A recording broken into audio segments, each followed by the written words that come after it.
Are Madhavan के प्रशंसक अपने पसंदीदा अभिनेता के निर्देशन में बनी पहली film rocketry the Nambi effect की रिलीज का बेसब्री से इंतजार कर रहे हैं। फिल्म के ट्रेलर को पहले ही दर्शकों का शानदार रिस्पांस मिल चुका है।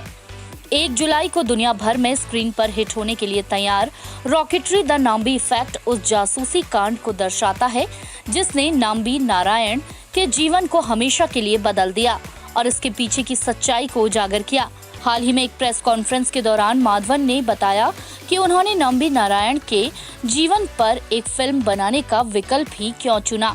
मैं आपको बता दूं कि मैंने ये पिक्चर क्यों बनाया, खास करके 2 वजह हैं। एक ये कि नाम्बी नारायण नामक इंसान के साथ जो हमने किया वो सिर्फ इंडिया में नहीं, कोई भी देश में लोग अपने साइंटिस्ट के साथ नहीं करना चाहिए। इससे बड़ा जो है देश के साथ धोखा आप नहीं कर सकते।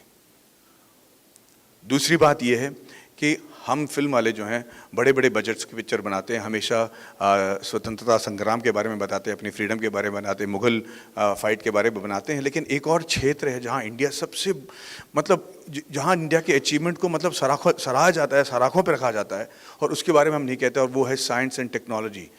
हमारे आईटी के हमारे जो इंजीनियर्स हैं, हमारे आईटी और जो टेक्नोलॉजी के एक्सपर्ट्स हैं, जो हमारे मेडिकल प्रोफेशनल्स हैं और हमारे रॉकेट साइंटिस्ट जो हैं।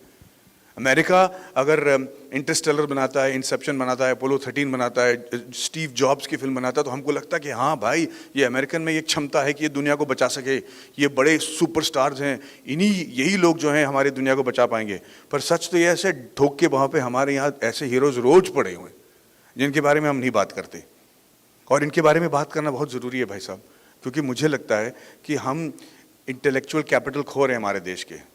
और ये इंटेलेक्चुअल कैपिटल का मतलब ये है कि हर एक इंजीनियर को ये लगता है कि मैं बड़ा होऊंगा, यहाँ से बाहर जाऊंगा और मैं अपना देश का नाम बाहर रोशन करूंगा।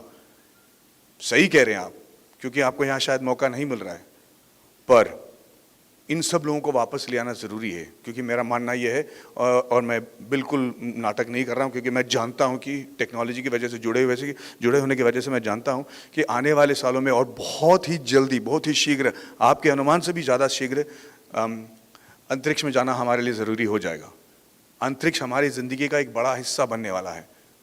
हमें जाकर मून में सेटल होना पड़ेगा। हम वहाँ के एलिमेंट्स को शायद परख कर ऐसे एलिमेंट्स ढूंढने पड़ेंगे जो हमारे एलिमेंट्री टेबल में नहीं है, जिसकी वजह से शायद ऐसे दवाएं निकल जाएं जो हमारे जो डिसीज़ यहाँ पे हैं, जिसे हम ट्रीट नहीं कर पा रहे, उसके कोई हल निकल आए।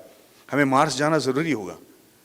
कहा जाता है कि पहले ज़माने में जिस इंसान के पास ज़मीन थी, जिससे ज़मीन पर उसका काबू था, कंट्रोल था, वो राजा था। उसके बाद जिन लोगों ने समुद्र पर कंट्रोल कर लिया, वो देश के सबसे माहिर और स्ट्रॉन्ग नेशन बन गए। फिर those that control the skies in the air, they started ruling the world and they were the most powerful nation. But now it is space, the final frontier. जिसको कंट्रोल होगा space के बारे में, जो space के बारे में ज़्यादा जानेगा और उसका कंट्रोल रख पाएगा, वही इस दुनिया में सबसे सर्वश्रेष्ठ नेशन रहेगा। और इंडिया में ये काबिलियत है।